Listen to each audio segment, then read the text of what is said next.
It's week 3, day 15 of my spinal rehabilitation. Here's a quick status update. Today was bonkers. My wife was ill, and so it kind of fell on me to take care of everyone. The kids were home because it was President's Day. And so finding the time I needed about 5 hours to do my rehabilitation work, was difficult to say the least. And so that was a challenge right out of the gate. It was also my first day with my personal trainer. This is my the first day of the third week of my full-time rehabilitation, and so I've introduced a personal trainer to help me try to correct, among other things, my posture. There are certain problems with my spinal curvature, and I'm trying to overcome those, and also loosen up some muscles in my chest that cause me to hunch a bit. So he's helping me with that. It went pretty well. I was a little nervous about it, but I think he's open enough to my feedback to slow things down enough that it doesn't kill me, which is my main concern. And this morning, I ended up on a good note overall, at the end of the day, but early on I was fearful. I woke up with some residual pain, and I had a couple days to recover, and so what was left over typically indicates whether I've got some kind of buildup going on in my spine, some kind of buildup of pain that usually leads towards a wall.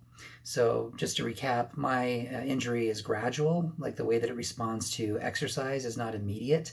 I get delayed feedback, and sometimes it's delayed on quite a long scale. And so the fact that I had that residual pain at the beginning of the week seemed to indicate that I might be accruing some pain here that I'm going to have to pay for later. And this could be the first step towards the wall that I can't seem to get over. I hope it isn't, but it could be. And it was something that evoked some fear within me. For my tip today, it's to be gradual. This is completely applicable to my personal trainer. He wanted me to do a few things today that I couldn't do, and I had to say, no, let's not do that yet. Let's push, but let's not push so hard that I basically incapacitate myself and you can't help me anymore.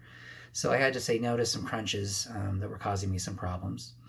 And one thing I don't think I've fully disclosed is that before I started this full-time rehabilitation, I'd done 3 months of physical therapy as preparatory work. And so I didn't start cold turkey and go into this and start doing a full-time rehabilitation right off the bat. I had gradually worked up to it over the course of about 3 months. So you have to be gradual in everything you do. Otherwise, you risk moving too quickly and setting yourself back and having to kind of start over again, which I really don't want to do. For the message today, I want to focus in on meditation because it helped me to overcome some of those feelings of fear that I had this morning.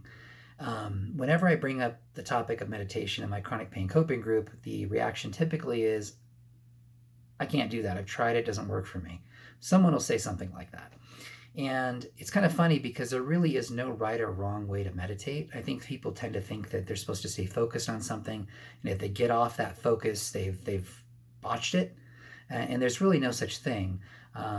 You are kind of an observer of your own mind, and if your thoughts wander, you can either kind of, go with them or wonder why you started to wander. But often you'll just kind of gently nudge yourself back to what you were trying to focus on.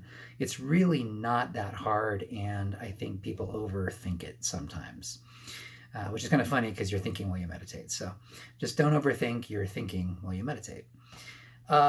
There are a lot of apps out there that can help you along this line, and I use one called the Waking Up app by a man named Sam Harris. He offers 5 free episodes, and if you write to him, if you're in some kind of economic distress, he'll give you the app for free, which I think is very generous.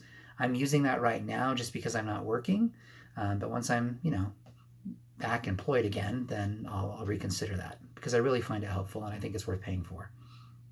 Again, the focus of meditation, people probably have different thoughts on this, and I'm not a guru by any stretch of the imagination. I've been flirting with it for the last year and doing it in a sort of dedicated fashion for the last couple months, and definitely over the last couple weeks. But here's my basic take on it. You just observe your thoughts. You kind of disconnect yourself a little bit from being directly plugged into all the inputs coming into your consciousness, right? And you can kind of sit back and kind of look at what you're hearing or what you're seeing or what you're feeling, and focus on that, or you can focus on pretty much anything in the environment. It could be ambient noises. I'll give you some examples here in just a second about things I do when I'm doing my cool down routines or my warm-up routines. But the basic point is you just unplug a little bit from what's going on inside of you and become more of an observer. or focus on something that is not as uncomfortable as what you might be feeling at the time. And that's what I did this morning. So I was feeling a lot of fear around this residual pain that was there that might indicate the wall's coming, the wall's coming. And so instead of analyzing why I was afraid or anything like that, I just focused on some ambient noises. And when I was in the pool, I just focused on swimming the laps and staring at the lines on the bottom of the pool.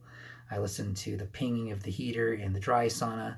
And when I was in the cold tub at the recovery center, after I was all done, I focused on the bubbles floating across the top of the water.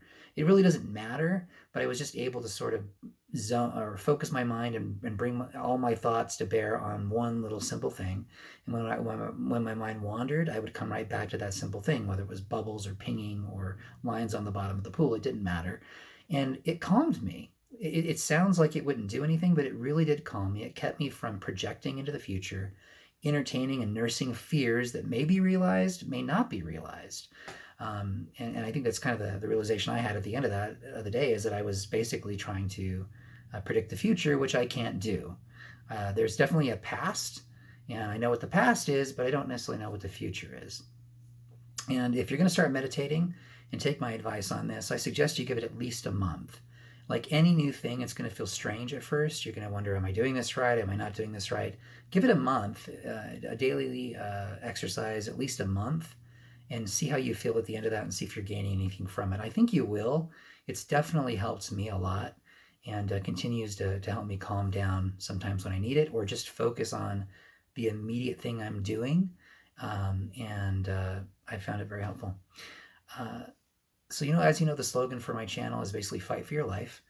And on the subject of meditation, you have to fight for your mind, because anyone with a chronic condition is going to have a battle inside their mind over time. The longer this draws out, the chronic condition draws out, the more it will affect your mind, the way you think, and you will probably encounter some depressive influences and feel more anxiety over time. And so you're going to have to battle in your mind to get your mind back. You have to fight for it.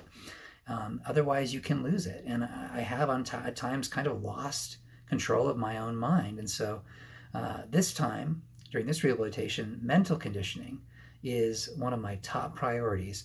I consider it even more important than the physical conditioning. And that wasn't my initial impression when I started this dedicated rehab. I was focused more on the physical aspect, but I realized, no, it's a mental battle primarily, and I'm going to have to make sure that I dedicate a lot of time and energy to conditioning my mind to tolerate difficult circumstances and to be able to focus on present concerns and not project fears into the future. So fight for your life, fight for your mind.